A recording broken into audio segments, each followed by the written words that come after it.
जो आज तक कभी नहीं हुआ दोस्तों, वो अब होने जा रहा है। देश के इतिहास में आज से पहले कभी भी लोकसभा के स्पीकर को लेकर चुनाव नहीं हुआ। अमूमन यहां पर आम सहमति बनाकर लोकसभा स्पीकर के नाम पर मोहर लगा दी जाती थी, लेकिन अब न केवल इंडिया गठबंधन ने अपना उम्मीदवार उतार दिया है, बल्कि उस उम्मीदवार ने नामांकन भी दाखिल कर दिया। एक बहुत बड़ी जानकारी और एक बहुत बड़ी विफलता सरकार की दोस्तों, क्योंकि लगातार चाहे वो राहुल गांधी हो, चाहे वो अखिलेश यादव हो, आज सुबह से बात दोहरा रहे थे मीडिया के आगे कि विपक्ष की एक मांग है कि आपको डिप्टी स्पीकर का पद तो हमको देना ही पड़ेगा।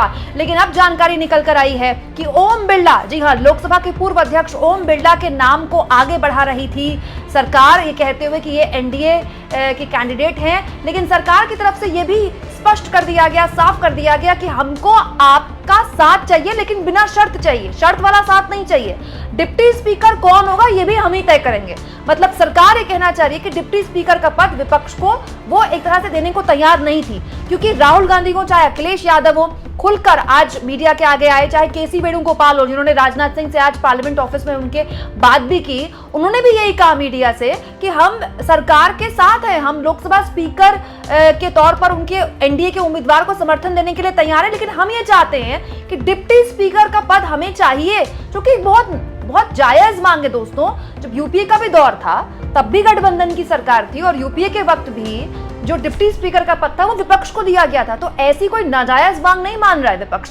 लेकिन सरकार की तरफ से रुख स्पष्ट कर दिया गया है और साफ कह दिया गया है कि डिप्टी स्पीकर का पद भी जिसको हम चाहेंगे हम देंगे, हमें आपका समर्थन चाहिए, लेकिन बिना शर्त चाहिए, इसमें शर्त नहीं चलेगी। तो अब कुल जमा बात यह है कि देश के इतिहास में ऐसा पहली बार होने जा रहा है कि लोकसभा स्पीकर को लेकर भी अब चुनाव होगा। अब बड़ा सवाल यह है दोस्तों कि के सुरेश, जिन्होंने अपना नामांकन दाखिल कर दिया है, Lok Sabha speaker NDA versus India होने वाला है। पहली लड़ाई संसद के अंदर कल होने वाली है दोस्तों। एनडीए के उम्मीदवार होंगे ओम बिरला, जिनको लेकर इंडिया गठबंधन की तरफ से वैसे भी बहुत अच्छे संकेत या बहुत वेलकमिंग एक संकेत नहीं मिले थे। और इंडिया के उम्मीदवार होंगे के सुरेश, जिनको लेकर प्रोटेम स्पीकर के वक्त भी कहा गया था कि के सुरेश सबसे ज्यादा अनुभवी सांसद हैं, तो के सुरेश को क्यों नहीं चुना गया। अब के सुरेश ने नामांकन दाखिल कर दिया है। अब पहली परीक्षा जो मोदी सरकार की है वो है स्पीकर को लेकर, जिसका चुनाव कल होगा। बड़ा सवाल यह है दोस्तों कि प्रधानमंत्री मोदी ने कल मीडिया के आगे संसद भवन जाने से पहले कहा था कि हम चाहते हैं कि विपक्ष का हमें सपोर्ट मिले, लेकिन विपक्ष से सहमति बनाने की जोर आजमाइश क्या की नहीं गई।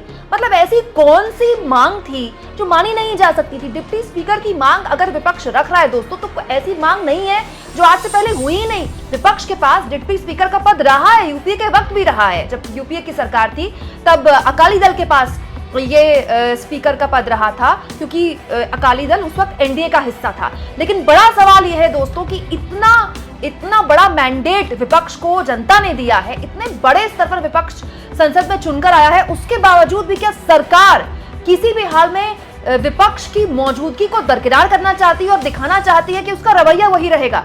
लोकसभा स्पीकर के तौर पर उनके उम्मीदवार भी वही रहेंगे, जिनको लेकर काफी शिकायतें थी, और डिप्टी स्पीकर भी हम ही तय करेंगे कौन होगा।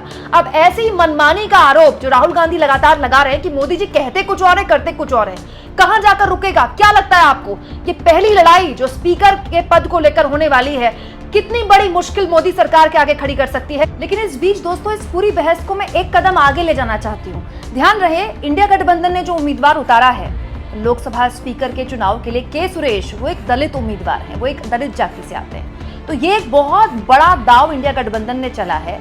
अब जो गेंद है ना वो चंद्रबाबू नायडू और नीतीश कुमार के बीच होगी, और उनसे ये सवाल पूछा जाएगा कि क्या आप सरकार पर बने रहने के लिए, सरकार का समर्थन करने के लिए, सरकार का साथ देने के लिए एक दलित उम्मीदवार के खिलाफ वोट डालेंगे।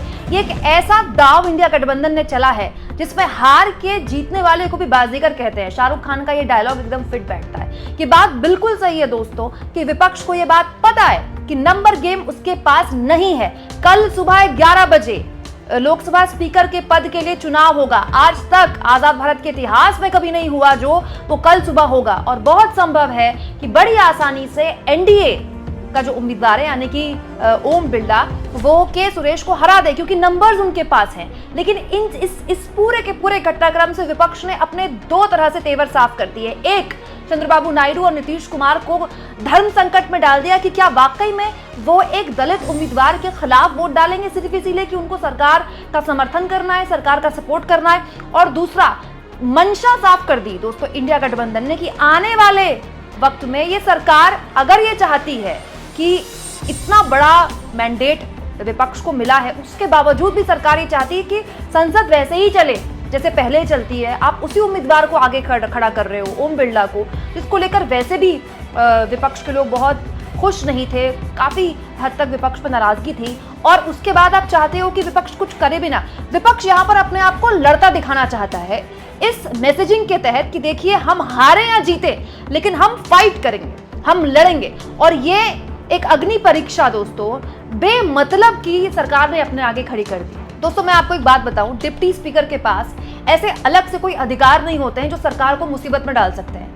मतलब स्पीकर के पास ही सारे अधिकार होते हैं। जब स्पीकर चेयर में नहीं होते हैं तो डिप्टी स्पीकर होते हैं, और अमूमन जब बड़े फैसले होने होते हैं, बड़े बिल पास होने, तो स्पीकर हमेशा चेयर में होते हैं। तो डिप्टी स्पीकर अगर विपक्ष को दे दिया जाता तो ऐसा कोई आफत वाली बात नहीं आ जाती, लेकिन सरकार ने इसको नाक की लड़ाई बना दिया। और विपक्ष ने देखिए आज सुबह से अपने तेवर साफ कर दिए। राहुल गांधी ने मीडिया के आगे कह दिया कि राजनाथ जी ने खड़गे साहब को फोन किया, कहा कि रिवर्ट बैक करूंगा, कॉल बैक करूंगा, लेकिन कॉल बैक नहीं किया। हमने साफ कर दिया कि हमको डिप्टी स्पीकर का पद चाहिए। उसके बाद अखिलेश यादव जो तीसरी सबसे बड़ी पार्टी है लोकसभा के अंदर, वो भी सामने आ गए कहते हुए कि हमने क्लियर कर दिया कि हमको लोकसभा यानी कि लोकसभा के अंदर जो डिप्टी स्पीकर का पद है वो हमको चाहिए, उपाध्यक्ष का पद हमको चाहिए। तो विपक्ष ने अपने तेवर साफ कर दिए और मैसेजिंग भी साफ कर दी कि हम ऐसा कुछ नहीं मांग रहे थे जो बहुत ही बड़ी मांग है या मानी नहीं जा सकती या नाजायज मांग है। हम तो वही बात मान रहे थे या वही चीज मांग रहे थे जो इससे पहले होती रही है। यूपीए के दौरान भी विपक्ष के पास ही था ना डिप्टी स्पीकर का पद, तो आप हमको डिप्टी स्पीकर दे दीजिए। यहाँ पर राहुल गांधी और अखिलेश यादव ने यह भी कह दिया, केसी वेणुगोपाल ने यह भी कह दिया कि हम तो ओम बिरला का भी समर्थन करने को तैयार है। ओम बिरला जिनको लेकर काफी नाराजगी थी उसका भी समर्थन करने को तैयार था इंडिया गठबंधन, लेकिन उसने कह दिया कि हमको आप डिप्टी स्पीकर का पद दे दीजिए। लेकिन सरकार ने इसको नाक की लड़ाई बना लिया। सरकार ने अपने तेवर दिखाने की एक जोर आजमाइश की कि देखिए हम किसी के आगे झुकने वाले नहीं हैं। दोस्तों हर लिहाज से ये एक मैसेजिंग के तौर पर मोदी जी जाहिर तौर पर दिखाना चाहते हैं कि देखिए ना तो मैंने कैबिनेट के बड़े मंत्रालय बदले, जो मंत्री संभाल रहे थे वही आगे संभाल रहे हैं, और ना ही संसद के अंदर सरकार पर जिस तरह से कामकाज करने के आरोप लग रहे थे वो मैं बदलूंगा। लेकिन बड़ा सवाल ये दोस्तों कि मैसेजिंग इससे क्या जाती है? मैसेजिंग क्या है? जनता ने आपको मैंडेट क्या दिया है? जनता ने आपको सत्ता में बिठाया है, लेकिन जनता ने आपको एक तरह से सीमित किया है। जनता ने विपक्ष को मजबूत किया है। जनता ये चाहती है कि विपक्ष की बात सुनी जाए, लेकिन अगर मोदी जी इसको आगे नहीं बढ़ाएंगे तो इसको लॉन्ग टर्म किसका नुकसान है? अगर मोदी जी ये सोच रहे हैं कि ये चुनाव करवा कर वो अपना लोकसभा का अध्यक्ष जिता लेंगे, बिल्कुल जिता लेंगे दोस्तों, लेकिन long term messaging Modi ji के लिए एक ऐसे नेता के तौर पर जा रही है जो किसी की नहीं सुनता। और हर लिहाज से अब जो शख्स अब बहुमत की सरकार नहीं चला रहा है, एक गठबंधन की सरकार चला रहा है, उसके लिए ये लॉन्ग टर्म मैसेजिंग अच्छी नहीं है, क्योंकि आपके गठबंधन के सहयोगी भी देख रहे हैं, समझ रहे हैं कि इतनी छोटी सी मांग को आप क्यों नहीं मान रहे हैं। आपको क्या लगता है दोस्तों, ये चुनाव कोई भी हारे कोई भी जीते, लेकिन लॉन्ग टर्म नुकसान हर हाल में मोदी और उनकी सरकार को ही होना है? कमेंट बॉक्स में जरूर लिखें और जितना हो सके चैनल को शेयर करें, सब्सक्राइब करें और थैंक्स और ज्वाइन के ऑप्शन से अगर आप चाहें तो कुछ आर्थिक मदद भी चैनल की जरूर करें।